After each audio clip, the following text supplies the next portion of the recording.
जब तक हम ये सोचेंगे कि प्रॉब्लमेटिक चिल्ड्रन है या प्रॉब्लमेटिक पेरेंट्स हैं, तब तक एक जजमेंट अटैच्ड है या बच्चों से या पेरेंट्स से। Because I talk to a lot of parents. सबसे पहले जो पेरेंट्स मेरे पास आ रहे हैं, no matter how problematic they are coming to help their child. जो आपकी तरफ पहुंच गए वो तो सीकर्स होंगे, लेकिन वो सीकर्स भी बच्चों को थप्पड़ लगा रहे होते हैं। किसी बच्चे को अगर मारे कोई पेरेंट, उसका उसकी साइकोलॉजी में किस हद तक असर पड़ता है? इसका बहुत तरह से इफेक्ट होता है। एक ये हो सकता है कि बच्चा बहुत सबमिसिव हो जाएगा, तब हमको लगेगा मारना पीटना वर्क कर रहा है। दूसरा आपको बता रही थी उसमें है जो बच्चे रिबेल कर जाते हैं, वो कहेंगे मार लो जितना मारना। जब बच्चे को हम थप्पड़ लगाते हैं, the first thing that happens to the child is that their safest place becomes a place of danger. पहले के टाइम की एक बात होती थी, कहते कि तब 8-8 बच्चे होते थे, पल जाते थे। अब एक या दो भी नहीं पलते। 2 बच्चे हैं तो पूरा 2 बच्चों पे फोकस है। 8 बच्चे तो पता ही नहीं चलते थे। First child is actually taking care of the last child. Are we even aware of our body? Whatever you are speaking, उससे ज्यादा इंपॉर्टेंट है आप क्या एक्सप्रेशन है। अगर आप चुपचाप बैठे हो और आपको लग रहा है आप काम हो, लेकिन आप कर रहे हो this is enough. You have communicated to the child this was not calm. What is the best way to know your child? To give them a safe space so that they can express. So if you want to know your child, be curious instead of getting furious with them. A child needs a calm adult in order to feel safe and regulate. अगर हम calm नहीं है, then we become another child with the child. ये podcast हमने जो शुरू किया था, पैशन प्रोजेक्ट था। बीइंग अ ब्रॉडकास्टर, मुझे सुनना जानना बहुत अच्छा लगता है। और जितनी भी पर्सनालिटीज़ आप हमारे शो में देखते हैं, they are well thought of, well chosen, very positive and impactful personalities. If you want कि हम ऐसी ही पर्सनालिटीज़ आप तक लाते रहें और ये सब थॉट प्रोसेसेस, अच्छे थॉट प्रोसेसेस जिससे आपकी लाइफ में कोई पॉजिटिव चेंज आए या इम्पैक्ट आए, देखते रहिए। सब्सक्राइब ज़रूर कीजिए, क्योंकि सब्सक्राइब करेंगे, बेल आइकॉन दबाएंगे, तभी नोटिफिकेशन बार बार आएगी। और लाइक फॉलो ज़रूर करना है, क्योंकि जो रील्स हैं वो आपको इंस्टा पे ही मिलेंगी। Keep watching the Supreet Singh show.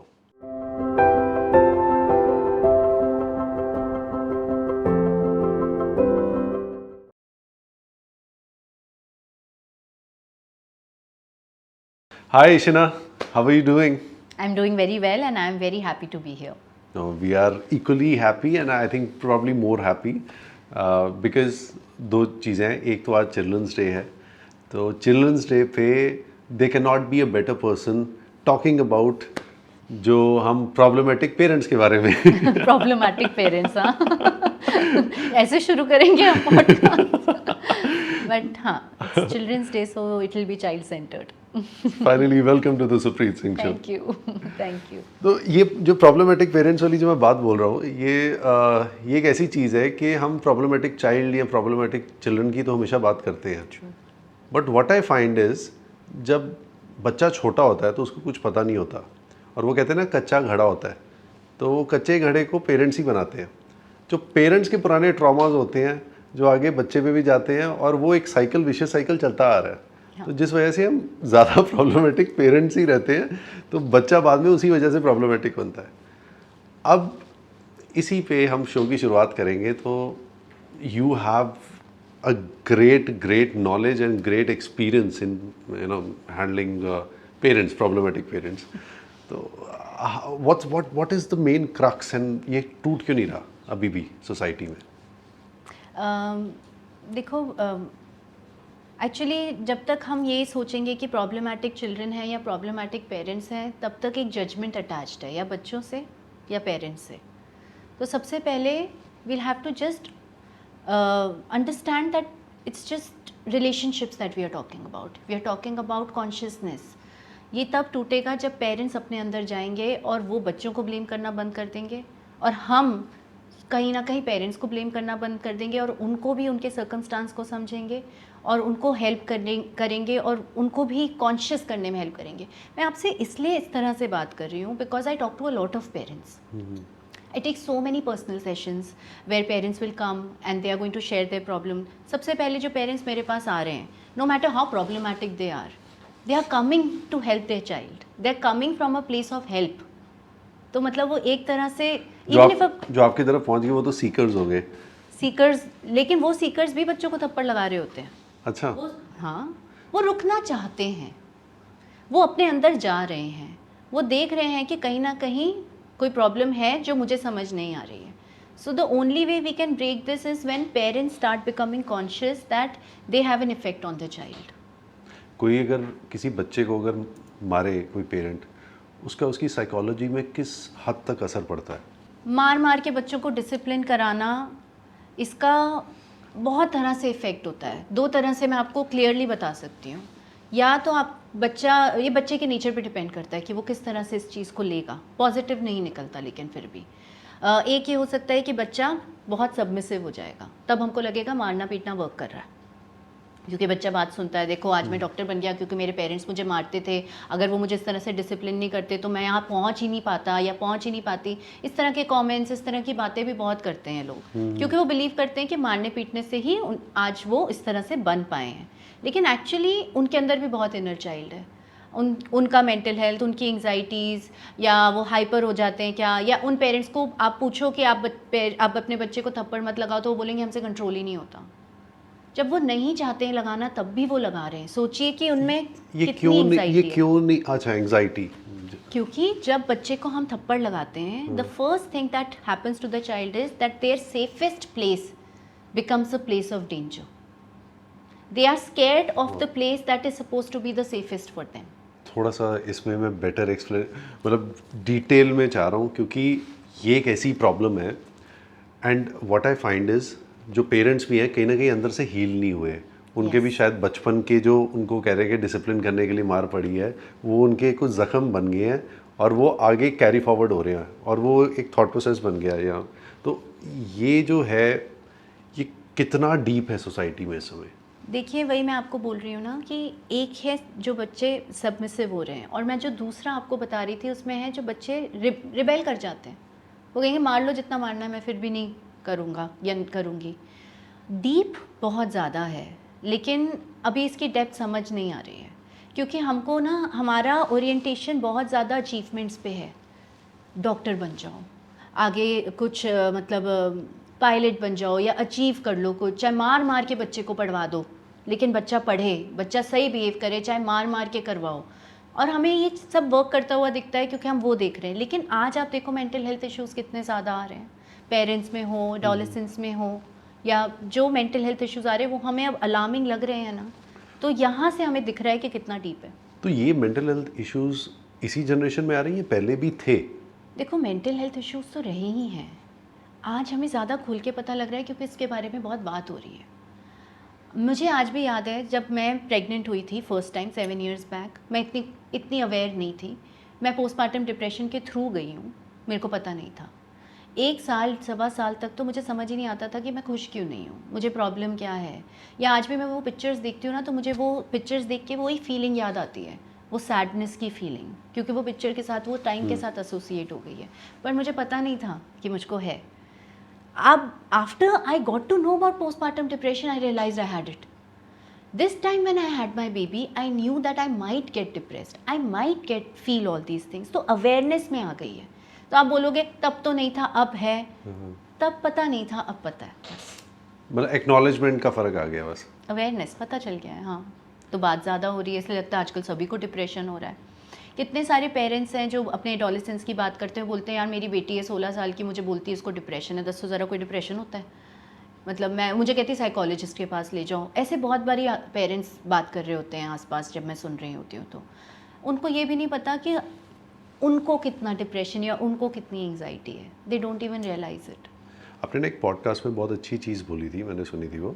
You talked about कि हम लोग अगर बाहर से काम है, ज़रूरी नहीं कि अंदर से भी काम हो, और वो एनर्जी जो है वो बच्चे में जाती है. Yes. वो वाइब्रेशंस बच्चे में जाती है. और हम कई बार देखते हैं कोई बच्चा वायलेंट हो रहा हो, ये आप ही के वर्ड्स हैं जो मैं बोल रहा हूँ. बहुत अच्छे वर्ड्स हैं. नहीं मतलब मुझे नहीं पता, लेकिन ये बहुत मीनिंगफुल है जो आप अभी बोल रहे हैं. Thank you so much for talking about it. Yes please. This is the thing यार. और वो बच्चे में आगे पास हो रहा है और हमें पता ही नहीं कि हम ही वो दे रहे हैं एनर्जी बच्चे को, और वो उसी वजह से वो एक्ट कर रहा है जो बाद में हम जिसके लिए इरिटेट होते हैं. Yes yes, it is that kind of a cycle that we are in, because mostly when we say be calm, हमें लगता है कि चुप हो जाओ, कितनी बार पेरेंट्स बोलते हैं मैंने कुछ भी नहीं बोला, मेरा बच्चा टैंट्रम थ्रो कर रहा था, मैं चुपचाप बैठी हुई थी, लेकिन फिर भी वो टैंट्रम एस्केलेट हो गया, फिर भी मेरे को लास्ट में या उसको गुस्सा करना पड़ा या वो देना पड़ा जिसके लिए वो रो रहा था, what ever the thing is, मेरा काम रहना मुझे हेल्प नहीं किया. This is what is the feedback from parents. The reality is that because they were not really calm, they were just quiet. So like you said, when you are calm, are we even aware of our body? आज आप एक stage पे जाते हो, आपको feel होता है, anxiety feel होती है, अंदर कुछ होता है कि हाँ या नर्वस हो रहे हैं, या जब हमें बच्चे पे बहुत गुस्सा आता है या हाथ उठ जाता है या हम बहुत ज़ोर से चिल्ला रहे होते हैं, कि हमें फील होता है कि हमारी बॉडी पहले सिग्नल करती है, स्ट्रेन आ जाता है, हमारी बॉडी में कामनेस नहीं रहती, एक वाइब्रेशन होती है हमारे अंदर. Most of us are not even aware of how our body is feeling. So your body is completely strained because you are thinking कि ओ माई गॉड इस तरह से बिहेव क्यों कर रहा है, ओ माई गॉड अब ये कोई प्रॉब्लम तो नहीं हो जाएगी इसको, मैं इतना सुबह से इसके लिए कर रही हूँ फिर भी इस तरह से बिहेव कर रहा है, मैं थक गई हूँ, मैंने अपना करियर छोड़ दिया, मैं अपने बच्चे को देख रही हूँ फिर भी मुझको. अगर आप इस तरह से एक बैकग्राउंड थॉट के साथ चुपचाप बैठे हुए हैं, definitely you are not calm and all that is going to your child. इसका कितना इम्पैक्ट बच्चे पे जाता है और वो उसकी पर्सनालिटी में कितना एम्बेड होती हैं चीज़ें जो पूरी तरह से होती हैं. कैसे जाता है?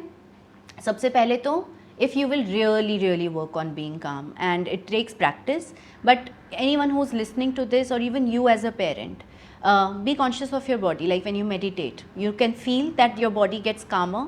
Try to get that state when you are with your child in any difficult situation. It's very hard, but it's practice and it is possible.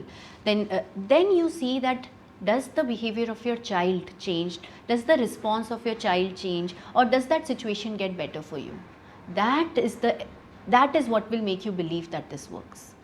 आपकी बॉडी की वाइब्रेशन से चल रहे हैं हमारे बच्चे, हमारी वाइब्रेशन से चल रहे हैं. हमारे बच्चों में जो इमोशनल ब्रेन है वो बहुत एक्टिव होता है.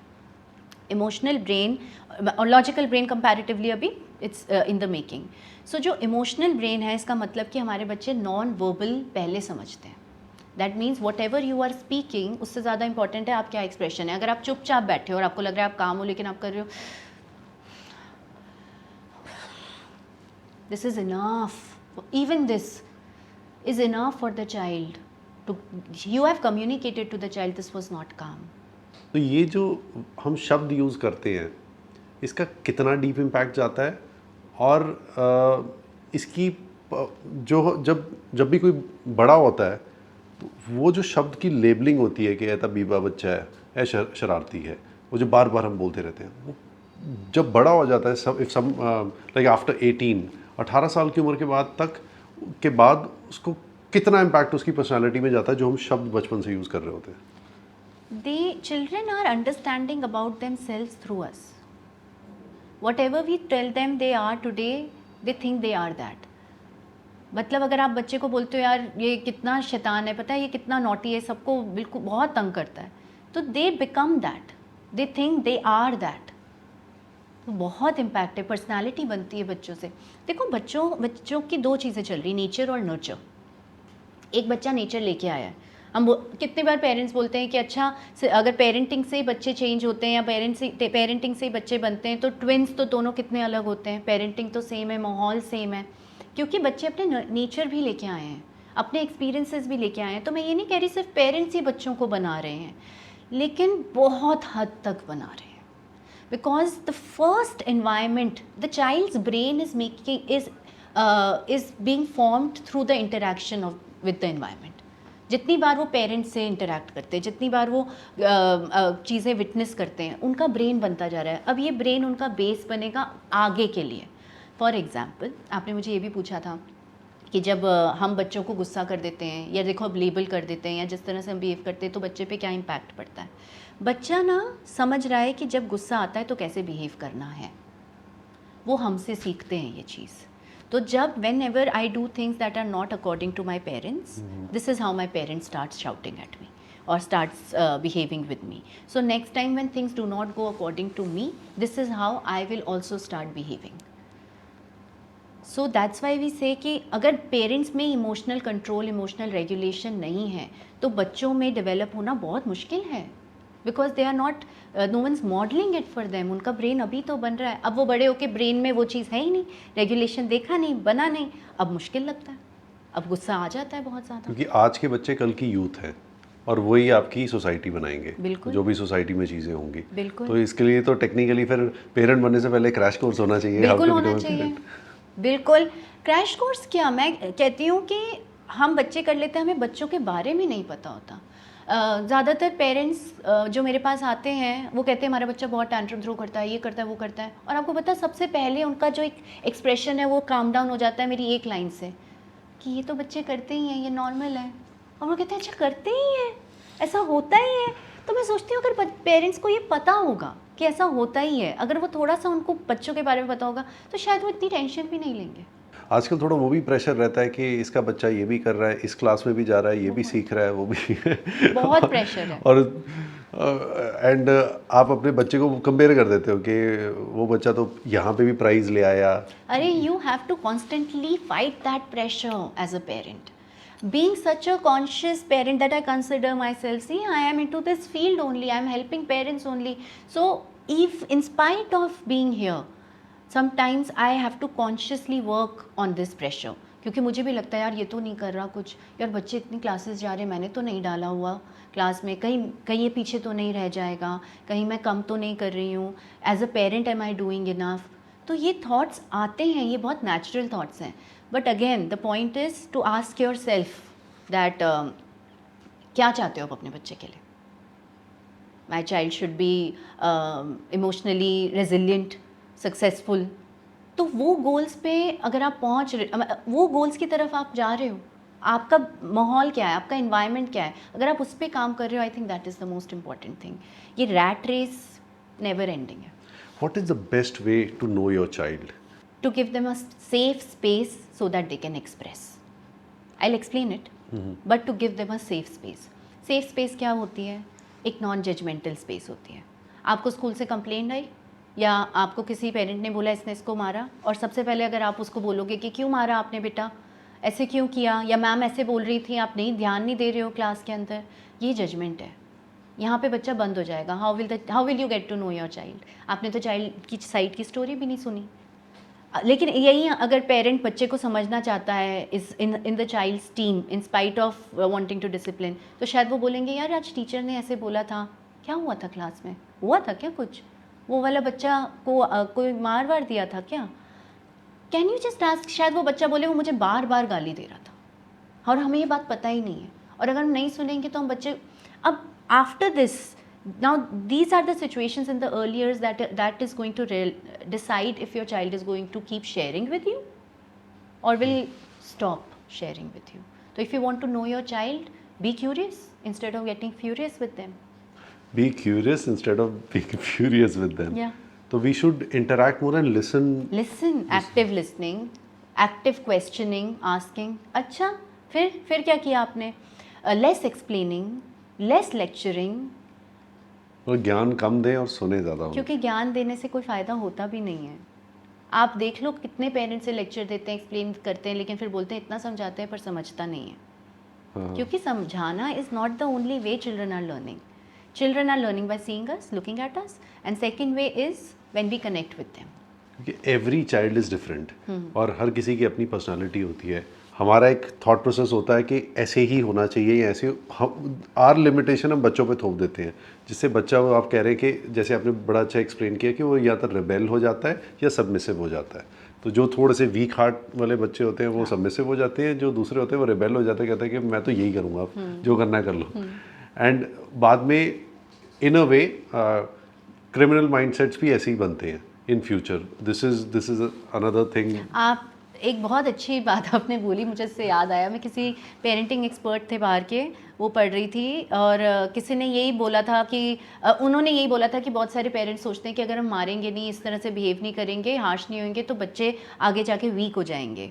लेकिन अगर आप ये देखो कि क्रिमिनल रिकॉर्ड्स में जाओ तो ज़्यादातर क्रिमिनल्स के होम एनवायरनमेंट को अगर आप रिसर्च करोगे तो वो ज़्यादातर इसी ऐसे होम एनवायरनमेंट से ही आते हैं जिसमें बहुत मारपीट चल रही है, बहुत हार्श डिसिप्लिन है, जिसके अंदर पेरेंट्स का बिल्कुल रेगुलेशन नहीं है. पर हमारे बोला नहीं जाता कि वो एक जो भी पेरेंट्स बोले बिना सवाल करके सुनो और वो फॉलो करो, मतलब उनका एक्सपीरियंस है, अपना दिमाग ज़रा ना लगाओ, तो ये तो हम बताया जाता है, ये तो शुरू से यही तो चेंज करना है। अपना दिमाग कब लगाना शुरू करना चाहिए? क्योंकि लगाना तो अपना ही है ना फाइनली। कि मैं 15 साल तक अपने पेरेंट के सुनूंगा, सडनली मेरा दिमाग अपना मेरे को चलाना पड़ेगा। फिर ये होता हाउ इज है दैट इवन पॉसिबल? कि जुबान लड़ाता है तो बदतमीज़ हो गया, ये ऐसे ऐसे शब्द होते हैं फिर। होते हैं। यही देखो, कॉन्शियस पेरेंटिंग की जब हम बात करते हैं तो उसमें हम ये भी बात करते हैं that you are growing with your child. I don't even remember how I was before being a mother. My child has changed me so much. कितनी ग्रोथ, कितनी पेशेंस, कितना सेल्फ रिफ्लेक्शन। लेकिन ये तो तभी हो सकता है ना जब आप इस तरह का जो आप बोल रहे हैं, इस तरह की सोच रखेंगे, तो आप तो नहीं जा सकते ग्रोइंग की डायरेक्शन में। हमको लगता है छोटा सा बच्चा आया है साइज़ देख के, या हमारे थ्रू आया है इसलिए शायद, या शायद इतना टाइम से हम पेरेंटिंग जिस तरह से देखते आ रहे हैं, हमारे माइंड में ये फिक्सेशन, ये फिक्स्ड है थॉट कि हमें अपने बच्चे को बड़ा करके पालना है और सही वैल्यूज़ देने हैं और हमने उनको चीज़ें सिखानी है। ये थॉट सोचना कि हमने उससे कुछ सीखना है, कि वो हमारे लिए भी आया है, ये थॉट अगर आपके अंदर है, then it's a very it's a growing thought. It's something that will help you in transforming yourself. जैसे हम कई बार, आपका बच्चा उसकी बेसिक नेचर है कि वो गुस्से में रहता है या मार धाड़ कर रहा है। सो माई सन ही इज़ 2.5, तो वो उसने मार धाड़ करनी है, कभी इधर जाएगा, कभी ऐसे करना है, उसको अच्छा लगता है वो सब चीज़ें करनी। तो we try, and I personally I don't, मैं उससे शाउट नहीं करूँगा, मैं इन्जॉय करता हूँ उसकी चीज़ों को। बट कभी कभी ऐसी सिचुएशन होती है, आप बाहर जा रहे हो तो वहाँ पे उसने इतना तूफान मचा देना है एंड आपको कंटेन करना मुश्किल हो जाता है। तो ऐसी सिचुएशन में एक पेरेंट क्या करे? अगर आप बाहर की सिचुएशन हैंडल करना चाहते हो तो it depends how you are handling situation in the home also. अगर हम घर पे बच्चों को करने देंगे जो करना है और सीधा बाहर जाके डिसिप्लिन करेंगे तो बच्चे को तो आदत ही नहीं है डिसिप्लिन की। तो कॉन्शियस पेरेंटिंग या जेंटल पेरेंटिंग का एक बहुत बड़ा पार्ट डिसिप्लिन है। अच्छा, डिसिप्लिन बहुत बड़ा पार्ट है। Okay. If you are not disciplining your child, if you are not putting rules and boundaries, then you are not doing the right thing by your child also. It's very important for because children. With our daughter we never face that, वो क्योंकि she was like very subtle and disciplined by, जरूरत नहीं पड़ी। जरूरत ही नहीं पड़ी। So this is a new thing what तो वी आर सेइंग। बच्चा अभी ग्रो करने आया है ना, आपको अब ग्रो करना पड़ेगा। आपको बच्चे ऑप्शन नहीं छोड़ते हमारे पास। वो कहते हैं ग्रो करो, नहीं तो देखो जो मैं कर रहा हूँ। My point over here is discipline करना है, बट उतना ही जितना रिक्वायर्ड है। अभी इसमें पता नहीं चलता कि क्या थिन लाइन है जिसको हमने क्रॉस नहीं करना discipline. Understand your child, understand the child's temperament. कि अगर आप अपने 2.5 साल के बच्चे को एक्सपेक्ट कर रहे हो कि वो रेस्टोरेंट में जाके एक जगह पे बैठेंगे और आधा, मतलब आपको पता है 2 घंटे लगेंगे खाने में, तो क्या करेंगे वो उतनी देर में? अगर हम घूमने भी ना दें उनको, इधर उधर देखने भी ना दें, चीज़ों को टच भी ना करने दें, तो बच्चा टेंट्रम थ्रो करेगा ही करेगा। अब क्या होता है कि हम लोग कोशिश करते हैं कि उसको वो ना दे, कि कोई स्क्रीन ना दे, चाहे तो रो पिट जो मर्जी कर, स्क्रीन नहीं मिलेगी। That is a good escape route sometime, but कुछ ऐसी सिचुएशन इतनी एक्सट्रीम आ जाती है, आपको पता है, फिर हम वो देनी पड़ती है कई बार स्क्रीन। अब ये स्क्रीन जो हम देते हैं बाहर जाके, उसका क्या इम्पैक्ट पड़ता है बच्चे की साइकोलॉजी पे? यार बच्चे स्क्रीन देख ही रहे हैं। अब हमको ये नहीं सोचना है कि स्क्रीन, देखो क्वालिटी क्या देख रहे हैं वो तो बहुत ही मैटर करता है। ऑफ कोर्स जो भी बच्चे देख रहे हैं वो इम्बाइब कर रहे हैं, तो क्वालिटी पे देखो भाई क्या देख रहे हैं। बिल्कुल यूट्यूब तो नहीं दे देते हो कि बच्चे को आधा घंटा पता ही नहीं बच्चे क्या देख रहा है यूट्यूब में। दैट इज़ स्कैरी, बिकॉज कभी कभी पेरेंट्स आते हैं, बच्चा कुछ देख चुका है, फिर वो एक यू कांट कितनी रिवायर। देर के लिए एक बच्चा एक लगातार एक स्क्रीन को देख सकता है या देखना चाहिए? देखो WHO तो कहता है कि 2 साल के बाद आप स्क्रीन दो बच्चों को, उससे पहले दो ही मत, और 2 साल के बाद भी दो, तो I think they recommend 2 hours a day से ज़्यादा मत दो।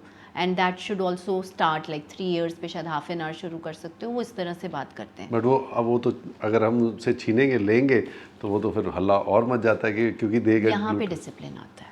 अच्छा, यही मैं आपको कह रही हूँ। देखो हल्ला से नहीं डरो। हल्ला क्यों हो रहा है? क्योंकि बच्चा टैंट्रम थ्रो कर रहा है। Tantrum is something that children are supposed to throw. It's because they can not understand their emotions, they can not regulate it. अगर आप उनसे स्क्रीन लोगे तो उनको बुरा नहीं लगेगा क्या? बुरा लगेगा तो क्या करेंगे वो? अपनी फीलिंग को संभाल सकते हैं क्या? तो वो बाहर आ जाता है। उनका बहुत अंडर डेवलप्ड प्रीफ्रंटल कॉर्टेक्स है, बहुत इमेच्योर ब्रेन है अभी, that's why they are doing this. इसको थोड़े से और बेसिक सरल शब्दों में अगर हम बात करें, प्री फ्रंटल कॉर्टेक्स अभी इतना डेवलप नहीं हुआ होता, वो उनके एक बेसिक लॉजिकल थिंकिंग नहीं शुरू हुई होती, वो इमोशनल होती है या फिर किस पॉइंट पे। तो अगर आप ये थोड़ा सा समझाएंगे कि एक बच्चा क्यों होता है और हम लोग वैसे क्यों नहीं बिहेव करते, तो वो क्या डिफरेंस है?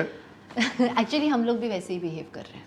हम वैसे ही कर रहे हैं। आप देखो, आप मेरी सिचुएशन देखो। बच्चे से आपने फ़ोन ले लिया क्योंकि वो काफ़ी देर से देख रहा है।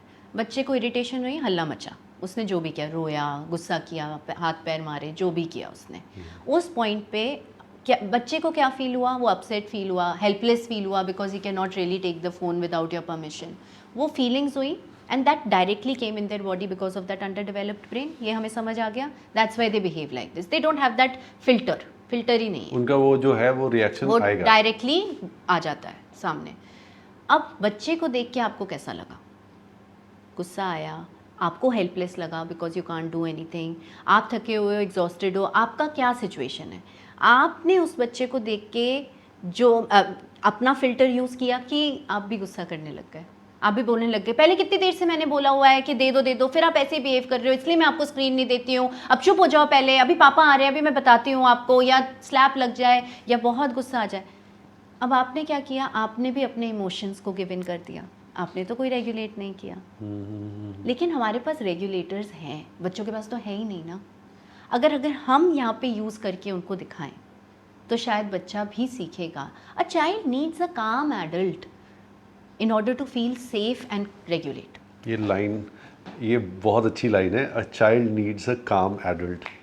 वाह, ये बिल्कुल टैग लाइन है। यू शुड कहीं कोट वगैरह आपकी तो बेस्ट सेलिंग बुक भी है आपकी, उसके बारे में मैंने बाद में बात करी थी, but I want to mention it and congratulations, India की बेस्ट सेलिंग बुक में से आ गई आपके। Thank you so much, it's all God's plan. जी, सच में ये ना थॉट प्रोवोकिंग चीज़ें हैं। A child needs a calm adult, because अगर हम काम नहीं है, then we become another child with the child. Now both of us are throwing a tantrum. Tantrum is nothing but emotions coming in the body without filter, and both of us are doing that. As a mother and also a parenting expert, right? तो आप कैसे situation handle करते हो? हर तरह से करती हूँ, जैसे बता रही हूँ वैसे भी करती हूँ, लेकिन I am a human being, I can not be 100% काम। I have worked on my self a lot, I have come a long way, but I do make mistakes. गुस्सा आता है आपको भी कभी कभी? बिल्कुल आता है। गुस्सा आना थोड़ा ना बंद हो जाता है। गुस्से को देखो, एक टाइम था जब मैं गुस्सा होती थी ना, तो मैं सबको गुस्सा करती थी।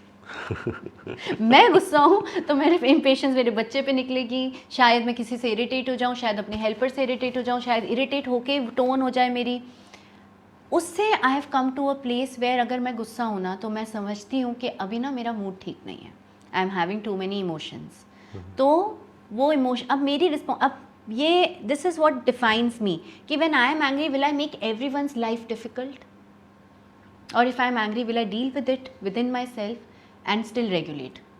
That's what I try to do. So I'll try to be okay beta, 1 minute, but I'm not feeling very good right now. If I have the situation of saying that, I would say that, or I would just try and let things go क्योंकि मुझे पता है मेरा अच्छा reaction नहीं आएगा, और maybe take a deep breath, calm myself down and then deal with the situation.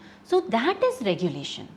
Regulation ये थोड़ा ना है कि आपको feelings ही नहीं होंगी, आपको triggers ही नहीं होंगे, बट आप अवेयर हो, और अवेयर होने के बाद आप किस तरह से उस चीज़ को डील करते हो। There are times when I am with my son and I will just start saying, Saveer आप ऐसा क्यों कर रहे हो बेटा, क्यों कर रहे हो? मतलब there are times I have to do that because it is the feelings are there. ये आपके ये है कि when you are consciously aware of things, तो आपको अगर गुस्सा आ भी रहा हो तो फिर बाद में ये भी याद आ जाता है यार मैं तो पेरेंटिंग एक्सपर्ट हूँ, मैंने थोड़ा ना ऐसे बोल रहा है, ऐसे भी होता है। सिचुएशन में इतना लॉजिक चल ही नहीं रहा होता है। Whenever any human being, and this is especially true for children, but even for adults, whenever we are too emotional, our logical side of the brain is so not accessible. हमें logic समझ ही नहीं आ रहा होता। Even for adults हम कभी कभी कहते हैं ना कि यार पहले गुस्सा शांत होने दो फिर बात करते हैं। हाँ, क्योंकि गुस्सा शांत होगा तो ही कुछ समझ आएगा। अब एक टैंट्रम देते बच्चा, उसको आप एक्सप्लेन कर रहे हो, हाँ हाँ उसको कुछ समझ आएगा? बेटा मैंने तो आपको पहले ही बोला था कि मैं आधा घंटा ही दूंगी, या मैंने अभी आपको ज़्यादा दे दिया, फिर भी आप रो रहे हो, इसीलिए मैं आपको फ़ोन नहीं देती हूँ, मतलब, और या फिर फ़ोन अच्छा नहीं है बेटा आपके लिए, देखो भैया ने भी तो नहीं यूज़ किया, देखो मैं भी रख, ये सब लॉजिक है, ये सब एक्सप्लेनेशंस है।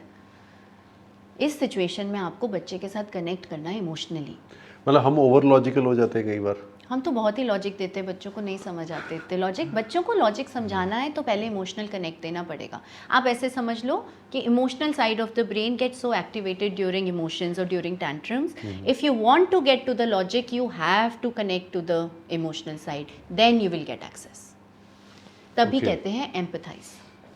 Empathise is nothing but connecting with that emotion. For example, आपने बच्चे से फ़ोन लिया, बच्चा उस टाइम हल्ला कर रहा है या रो रहा है या कुछ कर रहा है, सबसे पहले you have to regulate yourself because it's a very unpleasant situation to be इन.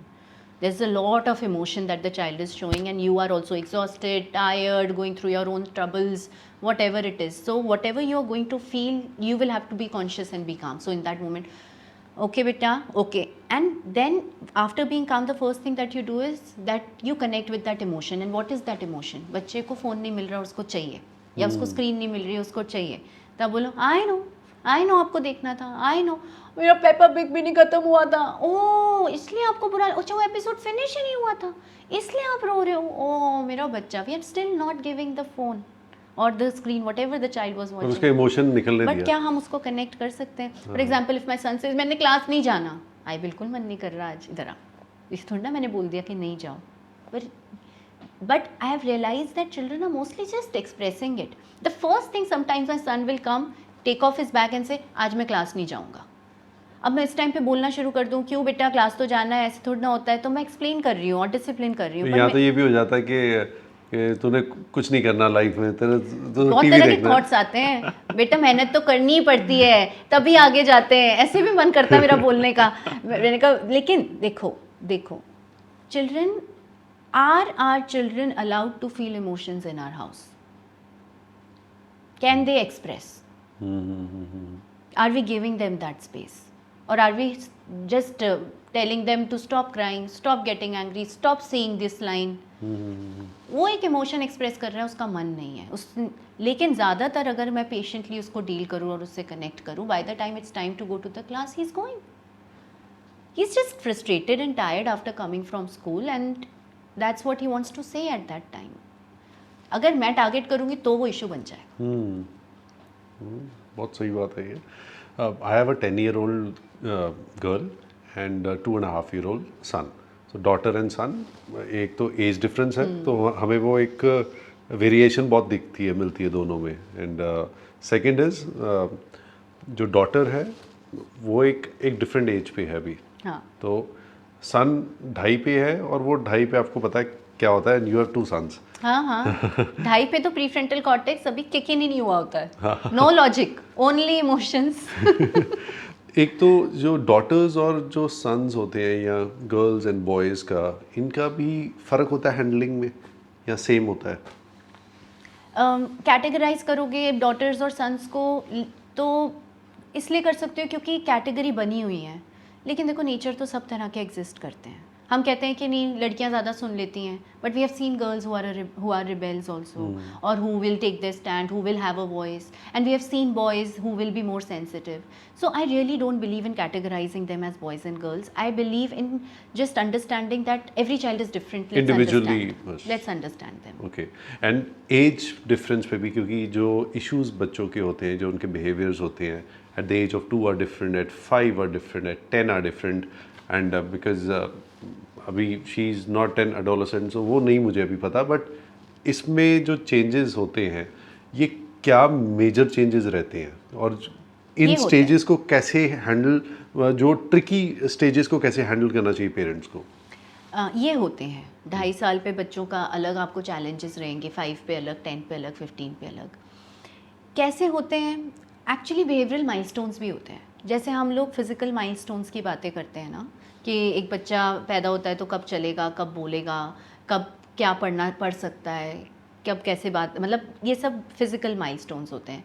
वैसे ही बिहेवियरल माइलस्टोन्स होते हैं कि एक बच्चा जब कब टैंट्रम्स थ्रो करते हैं, कब आर्ग्यूमेंट्स करते हैं, कब ज़्यादा नो बोलते हैं, कब चैलेंजिंग बिहेवियर्स इस तरह से बढ़, जैसे एडोलेसेंस में हम कहते ही हैं ना that arguments will increase, your child will, you will see a change in your child. ये सिर्फ एडोलेसेंस में नहीं आता, ये हर स्टेज पे आता है। एक 3 साल का बच्चा एकदम से बहुत टैंट्रम थ्रो करता है लेकिन लॉजिक समझने लग जाता है। एक 5 साल का बच्चे का टैंट्रम एकदम से एक बार बच्चे सेटल होते हैं, फिर 7-8 साल पे उनके टैंट्रम्स और बढ़ जाते हैं क्योंकि उनका प्रीफ्रंटल थोड़ा किक इन करता है। किक इन करना मतलब मेच्योर होना, ब्रेन मेच्योर होना मतलब अब वो समझते हैं कि अच्छा हम ना भी कर सकते हैं, अच्छा अगर हम ज़्यादा रोए तो पेरेंट हमारी बात मान भी सकते हैं, और उनको बहुत सारी चीज़ें समझ आने कि वो अथॉरिटी को क्वेश्चन भी कर सकते हैं। इससे पहले तो उनको ये भी नहीं पता होता है एडोलेसेंस से पहले।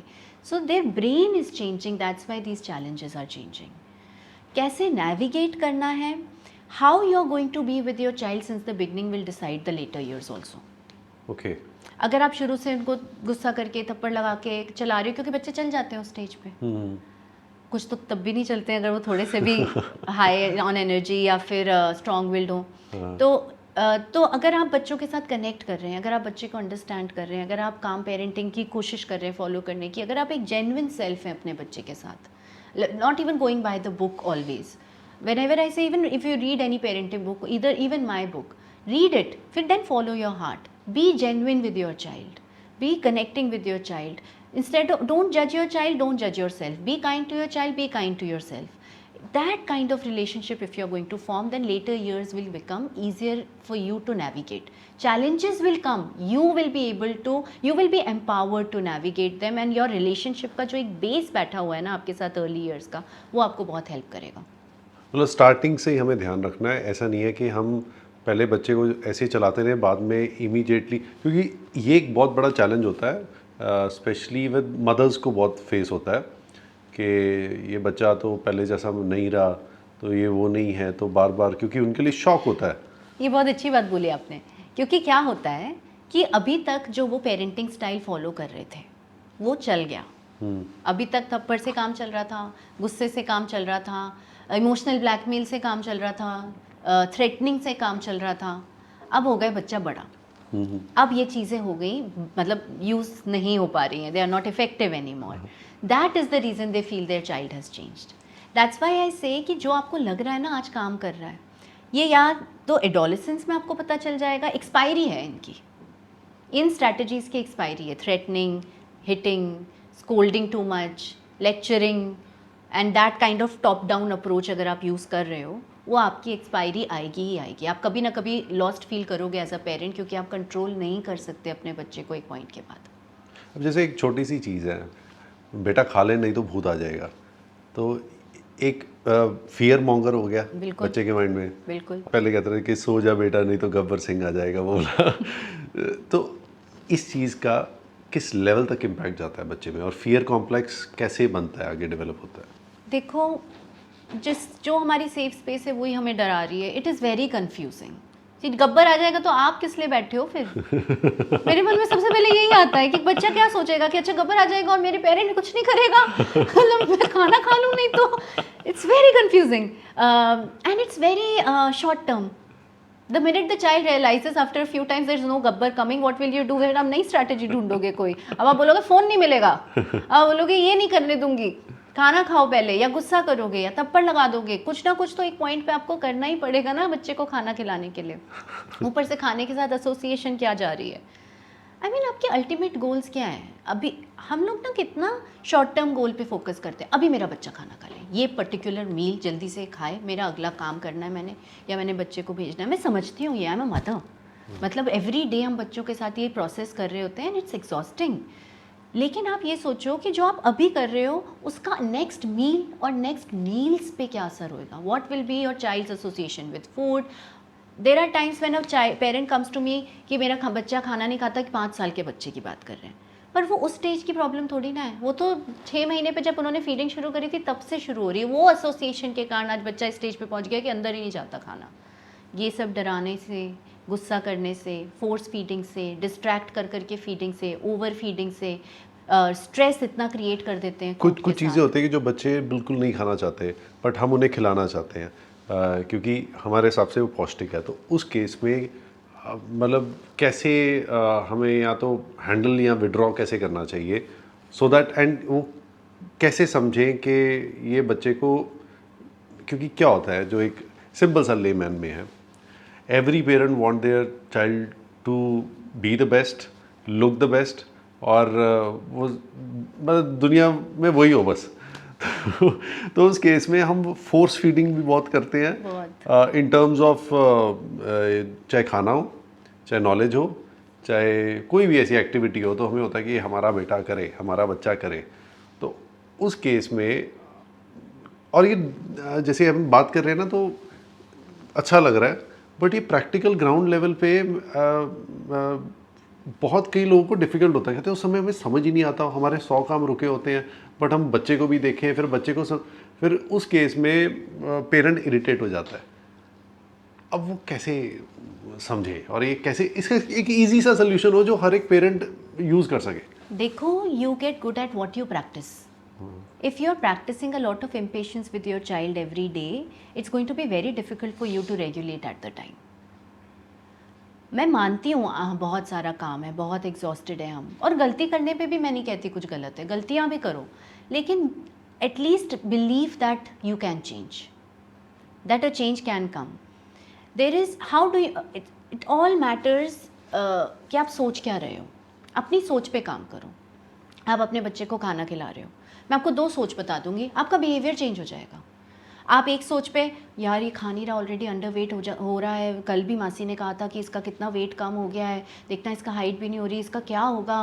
वो तो मैंने कल ही रील भी देखी थी, फूड से रिलेटेड ही होता है, तभी ये शायद स्कूल में भी परफॉर्म नहीं कर पा रहा है, इस तरह से इसका कॉन्फिडेंस का क्या होगा. और उसके अलावा मेरा काम जो छूटा हुआ है, गॉड मैंने वहाँ भी जाना है, आधा घंटा हो गया, ये खा ही नहीं रहा है, इसको प्रॉब्लम क्या है, इसको ऐसे करके खिला दो, उसको वैसे करके खिला दो, इसको समझ क्यों नहीं आ रहा है, ये मेरे साथ जान कैसे कर रहा है. मतलब इतना थॉट बिल्डअप हो रहे हैं. फाइनली आप गुस्सा करोगे, इरिटेट होगे, अपना जो भी आपको शॉर्ट टर्म गोल मीट करने के लिए अपनी स्ट्रैटेजी यूज़ करोगे और उसको खिला दोगे. यहाँ पे अगर मैं एक और थॉट प्रोसेस बताऊँ आपको कि बच्चा नहीं खा रहा है, यार ये कल तक खा रहा था, आज क्यों नहीं खा रहा है, ये ठीक तो है, इसको कोल्ड तो नहीं हुआ है. मैं आपको ऐसा मदर बता रही हूँ मैं क्या सोचती हूँ जेन्युइनली. क्या मुझे कोई मेरी हेल्प करेगी, हाँ भाभी आज खा नहीं रहा है, ये खा नहीं रहा है बेटा, हो सकता है गला ख़राब हो, हमें दिख ना रहा हो, अभी पता ना चल रहा हो, फीवर तो नहीं है, चल कोई नहीं बेटा, जितना खाया छोड़ दे. क्यों? क्योंकि मैंने देखा है, क्योंकि मैं सोचूंगी अगर अभी मैंने ज़बरदस्ती खिला दिया तो अगली मील तो वैसे ही नहीं खाएगा, क्योंकि उसका एसोसिएशन ही फूड के साथ नेगेटिव हो जाएगा. फिर वो हर बार खाना आएगा तो मुंह बंद कर लेगा, क्योंकि हमने ज़बरदस्ती खिलाया था. उसको पता है उसकी बॉडी का. थोड़ी देर में कोई और चीज़ खिला दूंगी. How hard are you on yourself as a parent? आपकी सेटिस्फैक्शन कब होती है? जब बच्चा 1 रोटी खाता है, 2 रोटी खाता है, आधी रोटी खाता है. और हर पेरेंट की सेटिस्फैक्शन भी अलग है. किसी की 2 में हो रही है, किसी की 1 में हो रही है, कोई कह रहा है यार आधी भी खा ले तो बहुत है. क्योंकि हर किसी का बच्चे का भी, ये सब थॉट्स हैं हमारे. यार रोज़ 2 रोटी खाता है, आज एक ही क्यों खाई, ज़बरदस्ती खिला देते हैं. क्यों? इतना ही खाया, इतना ही ख़त्म किया, नहीं और खिलाओ, ये तो इससे ज़्यादा खा लेता है. लेकिन हम लोग इस चीज़ से बाहर ही नहीं निकल पा रहे. It is a biological thing. मैं कहती हूँ कुछ बच्चे बहुत फूडी होते हैं, कुछ बच्चे पिकी ईटर्स जिनको बोलते हैं, या बेयर मिनिमम अपना फूड खाते हैं, बट है तो बायोलॉजी. कोई भी बिना खाए तो नहीं रह सकता. Trust your child's body. आप लोगों से मिलते होगे कई बार, आप एक तो the people who come to you, one is that, वो तो एक डिफरेंट सिनारियो हो गया. कभी सोशल इवेंट पे गए या वैसे ही किसी को मिलने गए, अपनी फैमिली में ही एक्सटेंडेड. कई बार आप पेरेंट्स या वो एडल्ट्स अपने बच्चों को सही तरीके से ट्रीट नहीं कर रहे होंगे, या जो आपकी पेरेंटिंग बुक का पार्ट है वो चीज़ें नहीं कर रहे, तो फ्रस्ट्रेशन नहीं होती कई बार, क्या कर रहा है यार, क्यों नहीं समझ रहा, ऐसे वो आता होगा कहीं ना कहीं? नहीं होती. मैं आपको बताती हूँ. मेरा थॉट प्रोसेस ये है कि मैं हर चीज़ को देखती हूँ तो उससे सीखती हूँ. I am an observer. Okay. I am not actively participating in that situation. So if a parent is behaving like this, I will just watch interestingly कि क्या हो रहा है. Not only in public places, even at my place. I live in a joint family. Not everyone's following the same parenting style as I do. Na? Everyone has their own way of connecting with children, talking to them, disciplining them. So I keep thinking, observing कि यहाँ पे ये हो रहा है तो क्या होगा. अच्छा अब इसने ऐसे किया. So I am more of an observer who's learning by these experiences. The second thing in my mind is that that I don't judge people.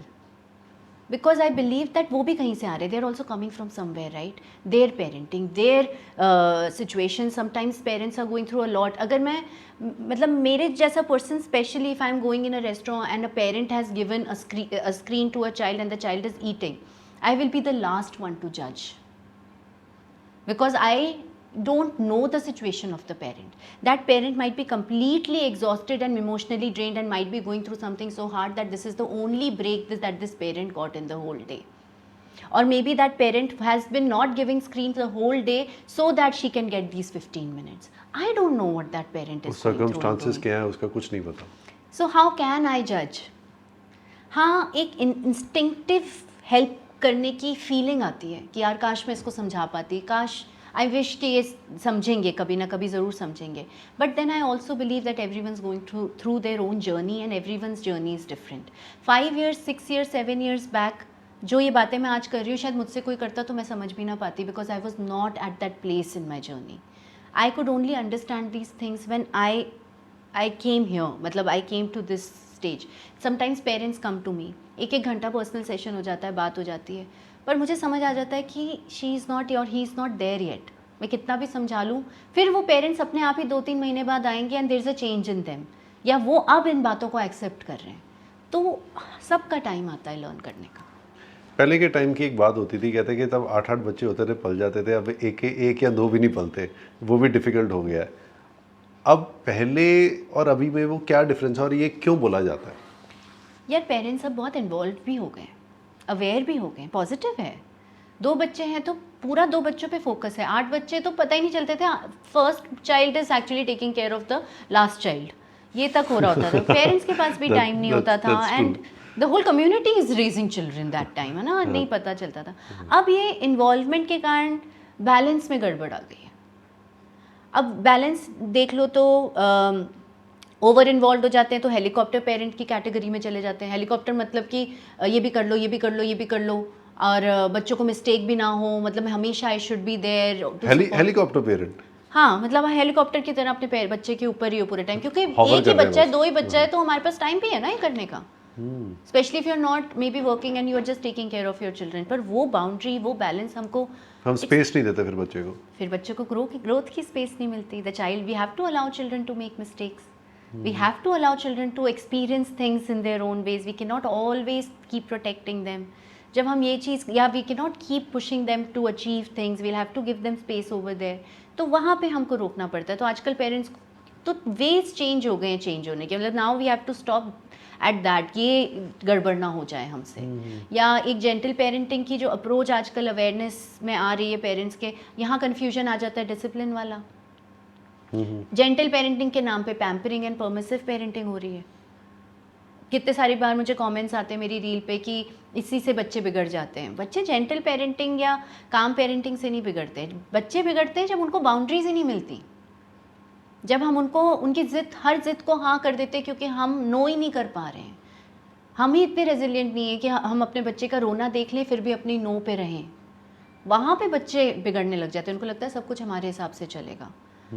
या फिर हम हमेशा अपने बच्चों को प्रोटेक्ट करते हैं. मतलब एक पेरेंट, क्या हम एज अ पेरेंट अपने बच्चे को बिना होमवर्क के स्कूल भी नहीं जाने देते हैं कि उसको मैम का गुस्सा ना देखना पड़े या मैम हमें ना जज करे. Can we let children be? अगर मेरा बच्चा कहता है मैंने होमवर्क नहीं करना, I have to be a strong parent to raise a strong child.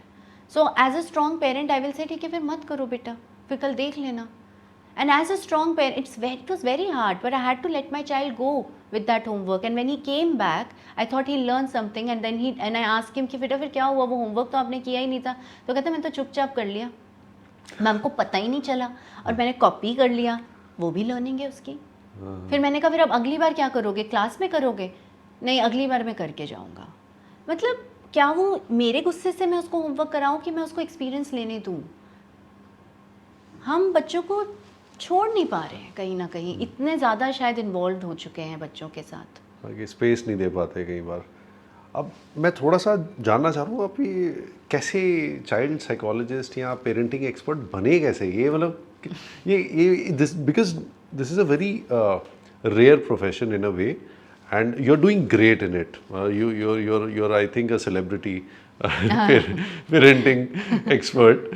तो नो, इट्स अ फैक्ट, आपकी बुक भी बेस्ट सेलर है, and it's God's plan. And people want to listen to you and watch your perspective के ऐसे सब चीज़ें हैं ये। बट शुरुआत कैसी हुई, मतलब क्या थॉट आया? और आपने एक बार शेयर किया था ऑफ कैमरा कि डेस्टिनी आपको इस तरफ ले आई, बट वो डेस्टिनी कैसे लाई, वो थोड़ा सा। सो बेसिकली डेस्टिनी मैंने इसलिए बोला था आपको क्योंकि मैंने खुद नहीं सोचा था, प्लान नहीं किया था। आप बोलो बचपन से था, 12th स्टैंडर्ड में था, ग्रेजुएशन में था, नहीं ऐसा कुछ नहीं सोचा था कि मैं चाइल्ड साइकोलॉजी डेवलपमेंट में चली जाऊंगी। पेरेंटिंग तो दूर दूर तक नहीं सोचा था।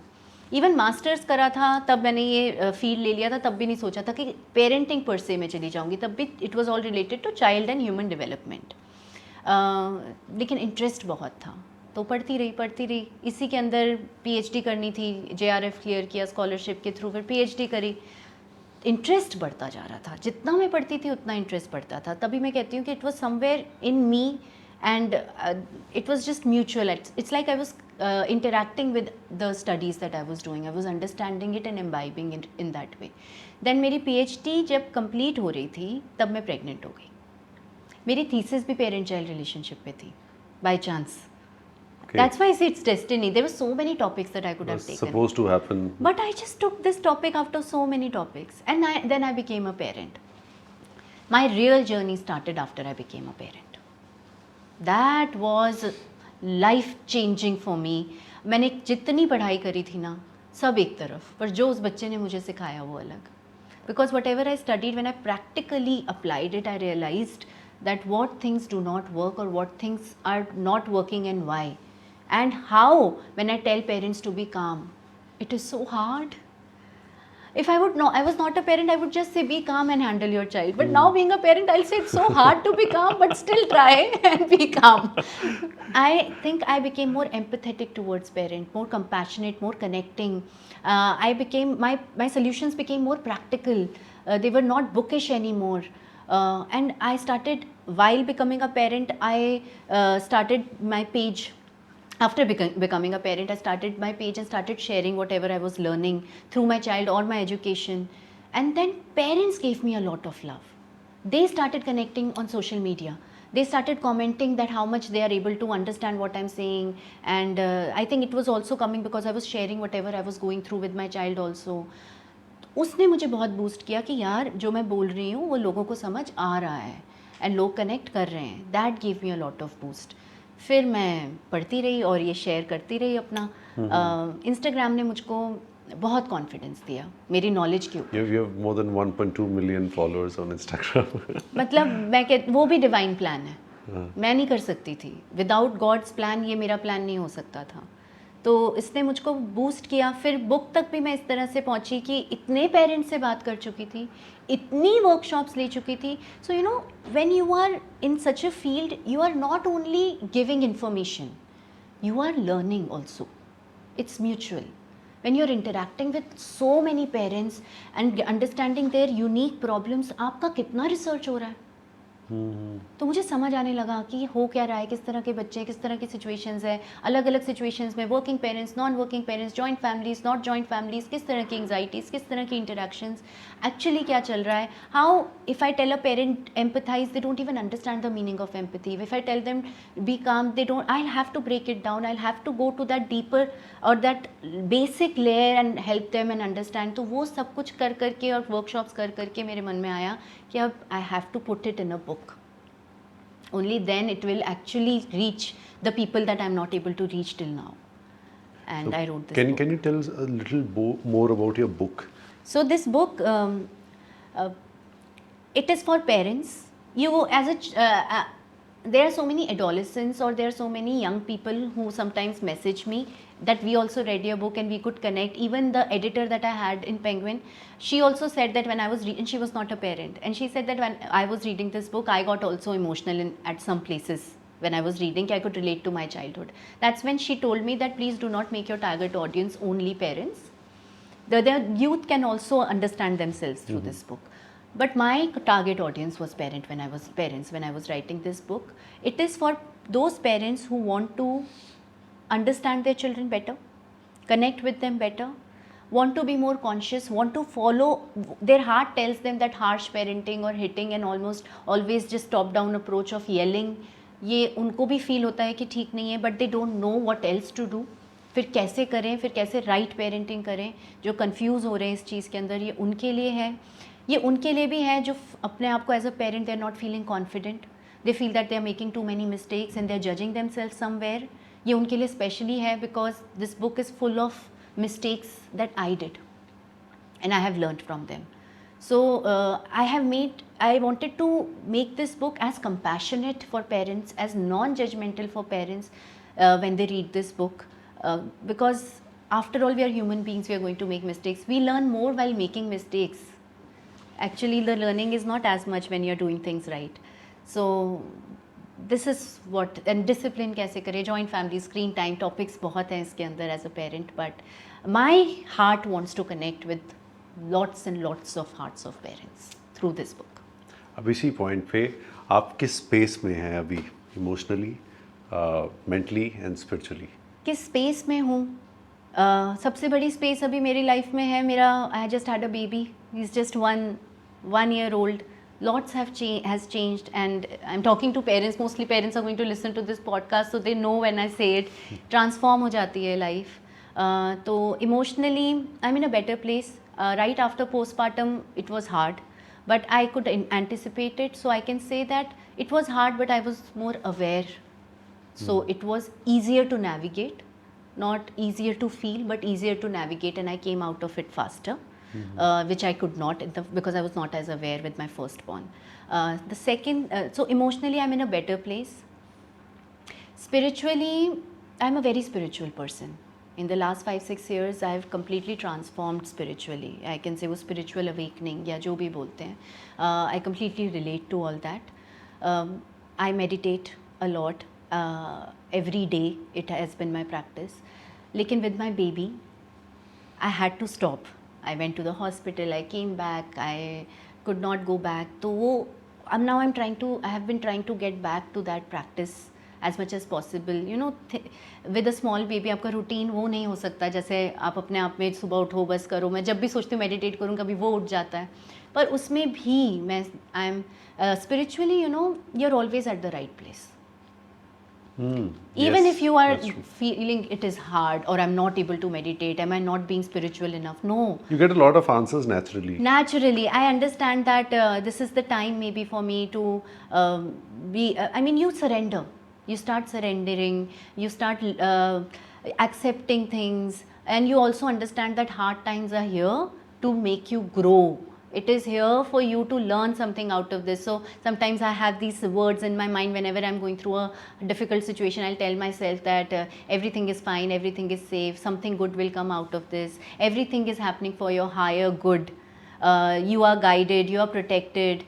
All these lines, they really give me a lot of sense of safety even if I'm going through a hard time. So spiritually, I cannot say I've reached anywhere because it's such a long journey and a process, but I definitely feel that I'm in the right direction, and I need to just keep working on that part of my life. It's a very, very important part of my life. I can relate a lot with what you're saying, because वो जब आपकी space ऐसी आ जाती है, you surrender, and it's a very blissful, and you become very positive naturally. But you can't reach there without difficulties. Yes. And then difficulties become your learnings. Your learnings. Yes. That's the change in perspective, right? And mentally, yes. Mentally is very emotionally मेरे मन में आ रहा है mentally को लेके. Career wise मैं आपको बोल सकती हूँ कि मेंटली मेरे लिए करियर बहुत इंपॉर्टेंट है. करियर इन द सेंस कि मेरा काम बहुत इंपॉर्टेंट है. मेरे काम को जस्टिस देना मेरे लिए बहुत इंपॉर्टेंट है. तो कहीं ना कहीं विद द बेबी मुझे अपने आप को बार बार ये काउंसल करना पड़ता है दैट आपके टाइमलाइंस भी कई बार इधर उधर हो जाते हैं, चेंज करने पड़ते हैं. अच्छा. आपको पेशेंट होना पड़ेगा अपने आप के साथ. आपको समझना पड़ेगा कि ये फेज़ ऑफ लाइफ में इस तरह से होता है. You can only do as much as you can. कुछ नहीं भाग रहा. कभी कभी अपने आप को समझाना पड़ता है कि ये बड़े हो जाएंगे बच्चे तो काम ही काम करना है. I am as passionate about my career as I am passionate about bringing up my children. मुझे मैं एम पेरेंटिंग एक्सपर्ट, अगर मैं उन्हीं के साथ कनेक्ट ना कर पाऊँ तो फिर मुझे कितना अजीब लगेगा. तो मुझे उनको भी टाइम देना है, मुझे करियर भी करना है. तो आज के टाइम पे mentally with my work I am in a space where I keep telling my self, Ishina, whatever you are doing enough. You're doing what you can. And I keep reinforcing being kind to myself. And now that my son is 1 year, I'm planning new projects, new things now. But I have to be patient and kind towards myself at this stage, and that's another learning. Well, this is very inspiring actually.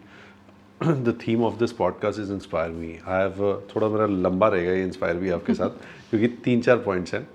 एक तो adolescents को कैसे handle करना चाहिए. जितने भी जब adolescent में बच्चा जाता है तो बड़ा डिफ़िकल्ट फेज़ होता है फॉर द चाइल्ड बिकॉज वो टीनेजर हो जाता है और वो हार्मोन्स सब बदल जाते हैं और पेरेंट के लिए भी बहुत डिफ़िकल्ट होता है. तो एक तो एक गुरु मंत्र पहले उस पर कि वो क्या होना चाहिए और क्या कैसे उस फेज़ को हैंडल करे जिससे गैप ना बढ़े और बच्चा इन्फॉर्मेशन के लिए रॉन्ग सोर्सेज के पास ना जाए. जितना हम अपने बच्चों के साथ कनेक्ट करेंगे ना, उतना ही हम उन will be able to get through to them. It's so सबसे ज़्यादा इम्पॉर्टेंट है. देखो, सबसे पहले तो ये इम्पॉर्टेंट है कि आपका बच्चा एडोलेसेंट पे क्या स्टेज होती है. Adolescence is a stage where the child from being a child is going to become an adult. It's a transition. ठीक है. Ultimately, your child is now going to go out in the world and be on their own. So somewhere we'll have to start giving them that freedom from now. हम ये तो नहीं बोल सकते अब आप 18 के हो गए हो, अब आपको जो करना है करो. अभी तक हमें शुरू करना पड़ेगा. तो कहीं ना कहीं you'll have to choose your fights, you'll have to accept them, you'll have to understand them, you'll have to embrace some changes. आपका mindset क्या है? जैसे आपने बोला कि अरे adolescent is a very difficult stage for the parent, for the child. अगर हम इसी पर्सपेक्टिव से एडोलेसेंस को देखेंगे, यार सोचेंगे यार ये कब बड़ा होगा, ये कितना डिफ़िकल्ट स्टेज है, ये कितना चैलेंजिंग है, इसको समझ ही नहीं आ रहा. अगर हम इस स्टेज को इस तरह से देखेंगे तो हम बहुत नेगेटिव हो जाएंगे, हम बहुत घबराएंगे इस स्टेज से. We have to embrace every stage of the child. Embrace, देखो हर स्टेज ही थोड़ी थोड़ी डिफ़िकल्ट है, चैलेंजेस चेंज होते रहते हैं. In adolescence some things are beautiful. You know why? Because ultimately now your child's brain is becoming, it's not only hormonal changes, the brain is changing. The prefrontal goes through a complete reconstruction.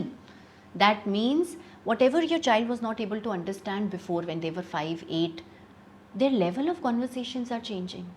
You will say कि यार कितने different तरीके से सोचने लग गया है, बड़ों जैसे सोचने लग गया है, बड़ों, क्योंकि वो अब आप उनके साथ कनेक्ट कर सकते हो.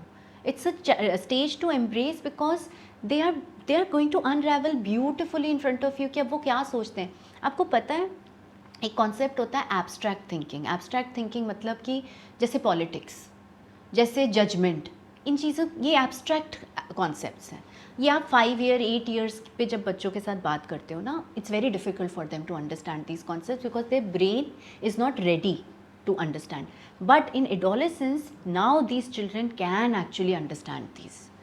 Their thinking has become more complicated. They can understand complicated concepts. Now they will have a voice.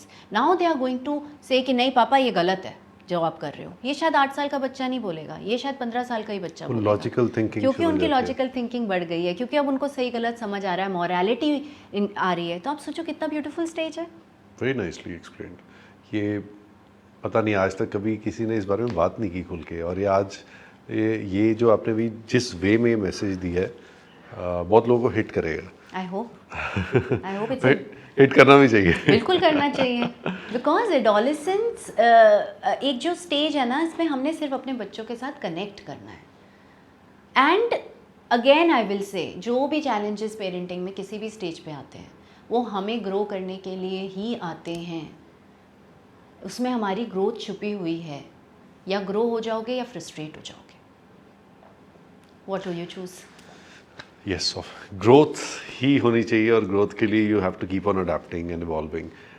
एक message to all the grandparents, क्योंकि आप पेरेंट्स को समझा देंगे, अब ग्रैंड पेरेंट्स को कैसे समझाएं, क्योंकि उनका जो एरा था वो और अलग था. उनके लिए वो चीज़ें चली थी, उनको समझाना भी मुश्किल है, और एक एज के बाद थोड़ी सी फ्लेक्सिबिलिटी भी कम हो जाती है। पर जो बच्चे होते हैं वो अपने ग्रैंड पेरेंट्स के भी बहुत क्लोज होते हैं, मतलब, और उनसे बहुत चीज़ें सीखते हैं। तो नोइंगली अननोइंगली कुछ पुराने ऐसी चीज़ें जो वो शायद सही ना हो वो भी सीख लेते हैं। तो क्या क्या एक मैसेज रहेगा ग्रैंड पेरेंट्स के लिए कि एक मैसेज जो मेरे मन में आ रहा है जब आप ये बात कर रहे थे, जो मैं ग्रैंड पेरेंट्स को बोलना चाहूँगी कि प्लीज़ ये मत बोलिए कि हमारे टाइम पे तो हम ऐसा कर लेते थे, आजकल के पेरेंट्स को पता नहीं क्या प्रॉब्लम है, आजकल के बच्चे पता नहीं क्या कर रहे हैं। बहुत टाइम्स चेंज हो चुके हैं। The pressure that we have today, the exposure that children have today, true? I mean हम कहाँ पहुँच गए हैं। हर जगह जजमेंट, हर जगह कितना चेंज हो गया है सब कुछ। So the world is different.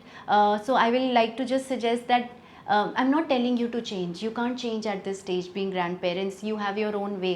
But give space to your children so that they can do their best with their children. इतनी space दो, उनको judge मत करो. Understand them also is what I would like to say. Be a team as much as possible. बहुत बहुत अच्छा है। ये भी पहली बार जाएगा कि ग्रैंड पेरेंट्स की बात ही नहीं होती। और ये इंडिया में कल्चर है कि वी लिव टुगेदर, चाहे वो जॉइंट फैमिली हो या न्यूक्लियर फैमिली भी हो, तो ज़्यादातर बच्चे अपने पेरेंट्स के साथ ही रहते हैं। हाँ। कुछ होते हैं वो फॉर मैनी रीजंस, क्योंकि जो मेट्रोज़ में जिनके पेरेंट्स सिटीज़ में है, पुरानी सिटीज़ में, वो मेट्रोज़ में रह रहे हैं, तो वो गैप उनका है। बट अभी बहुत इंडिया joint में families लोग हैं हैं। जो जॉइंट फैमिलीज या इकट्ठे रहने वाले हैं। हाँ। और इम्पैक्ट पड़ता है। और ये बातें जो आप कर रहे हैं, क्योंकि आप तो लोगों को वैसे ही हिला रहे हैं कि जागो जागो जागो प्यारे जागो, तो इससे और जागेंगे थोड़ा सा। एंड यू आर, ये मैं एक आपके लिए एक बहुत बड़ा कॉम्प्लीमेंट है कि आप जो देश का जो यूथ होगा, फ्यूचर होगा, आप उसको नर्चर कर रहे हैं Oh God. Through their parents, and this is a huge thing.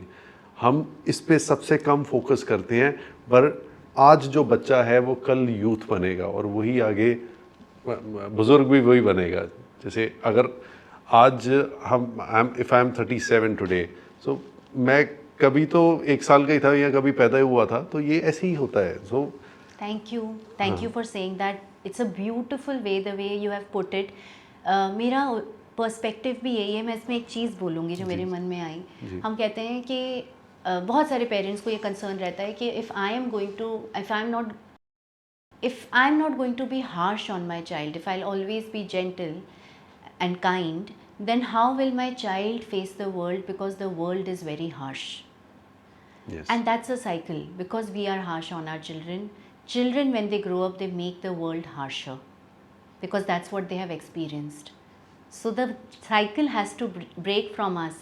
Give them love and kindness, and they are the future of the world. So they are going to make this world kinder, because they have experienced that.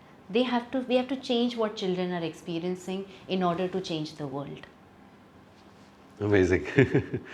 ये आज children's day पे बहुत अच्छा message जा रहा है, क्योंकि वही आगे हमारा भविष्य है। Yes, and it's my I mean, it's such a good opportunity to get this platform and speak over here. Thank you so much for having me today like this. I had a lovely time connecting.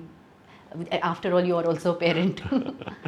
No, it is a pleasure, and ये conversations मेरे लिए बहुत important होती हैं, because personally I also feel कि ऐसी बहुत चीज़ें हैं जो हम रोज़मर्रा की लाइफ में करते हैं पर हम उसे इग्नोर करते हैं। ये हमारी डिनर टेबल टॉक्स होनी चाहिए, जो हम आज बात कर रहे हैं। And I have learned a lot of things which I am going to implement as well.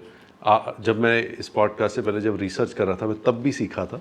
तो ड्यूरिंग माई फ्लाइट, क्योंकि फ़्लाइट में आपको काम नहीं कर सकते, तो मेरे पास 2-2.5 घंटे थे, तो मैं यही सुनता ही आ रहा था। तो मतलब आप उसी जोन में कब उसी जोन से। So I wanted to stay in that zone, and thank you so much. Thanks a lot again, and please keep on doing what you're doing and keep on shaping this country's and probably this world's future. क्योंकि आज हम future में देख रहे हैं कि that you'll be doing a lot of global sessions as well. Oh, God's grace. Thank you. Thank you, Ishana. Thanks a lot.